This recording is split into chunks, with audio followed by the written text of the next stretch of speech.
কিরে বিরাট কোহলি, ম্যাচ শুরু হওয়ার আগে তো অনেক পকপকাচ্ছিলা যে তোমরা নাকি আমাদেরকে এই ম্যাচে একেবারে পকাত করে হারাই দিবা, পকাত করে হারাই দিবা। কিন্তু ম্যাচ শেষে কি হইল? আমরাই তো তোমাদেরকে একেবারে পকাত করে হারাই দিলাম। আরে ভাইয়া, আমরা তোমাদেরকে পকাত করতে চাইছিলাম ঠিকই, কিন্তু আমার পোলাপানদের যে কি হইল, তারা মাঠে গেল আর আইলো, কিছুই তো বুঝলাম না। বাবা বুঝে না, বুঝে না, সে বুঝে না। তো আরসিবির মামারা কেমন দিলাম আজকে তোমাদেরকে। ওই বেশি কথা কইস না, বেশি কথা কইলে কিন্তু এখানেই থাপড়ামু। কি বলছিস তুই? আমি ঠিকই বলছি সর্দার। মাঠে থাপড়াতে পারে নাই, আবার এখানে থাপড়াইতে আইছে। যান এখান থেকে।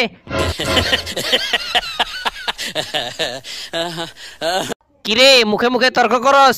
দাঁড়া, তোর 12টা বাজাচ্ছি। আরে ভাই, আপনি আমার 12টা কেন 13টা বাজান। কিরে বিরাট, তুই আমার টিমের প্লেয়ারদের উপর চড়াও ভাবে কথা বলতাছস। বলবো না তো কি করবো? হালার পুত আমাদের ব্যাটিং লাইন আপে একেবারে ধস নামাই দিছে। যাক, আমি যে আজকে ওদের ব্যাটিং লাইন আপে ধস নামাই দিছি এটা স্বীকার করছে। আরে মামা, তুমি আজকে অসাধারণ বোলিং করেছো। তোমার বোলিং দেখে ওরা শিহরিত হয়ে গেছে, তার জন্য ওরা সবাই প্যাভিলিয়নের পথ ধরেছে। ঠিক কথা বলেছেন স্যার। আরে মামারা, খুব বড় বড় কথা কইতাছো না? মাঠে থাকলে একেবারে কুপায়ে কিন্তু ভাস করে দিতাম। আরে তুই আমাদের কুপায়ে ভাস করবি কি? আমরাই তো তোর প্যাভিলিয়নের পথ ধরাই দিছি।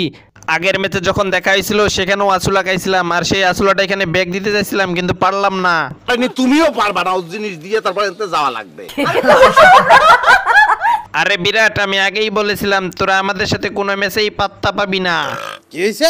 আমি ঠিকই বলছি সর্দার। আগের ম্যাচ আমরা 92 রান করে বাস খেয়েছি, আর এই ম্যাচে রান করেও আচলা বাস খেলাম।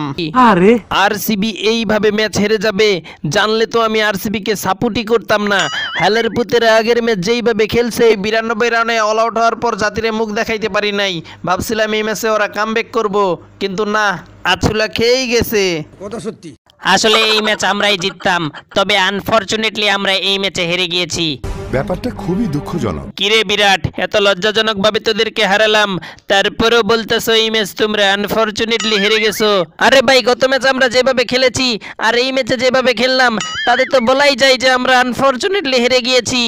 কথা সত্য। আরে ভাইয়ারা, আপনারা আনফরচুনেটলি হেরেছেন না কি হেরেছেন সেটা আপনাগো ব্যাপার, কিন্তু আমরা ম্যাচ জিতেছি। আর এই ম্যাচ জিতাতে আমি এখন এনজয় করবো। কি হয়েছে? সো আমি এখন এনজয় করবো।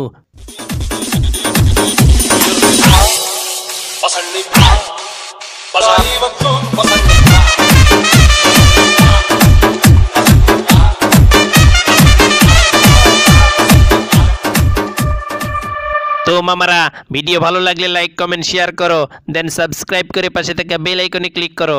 ধন্যবাদ। কই কি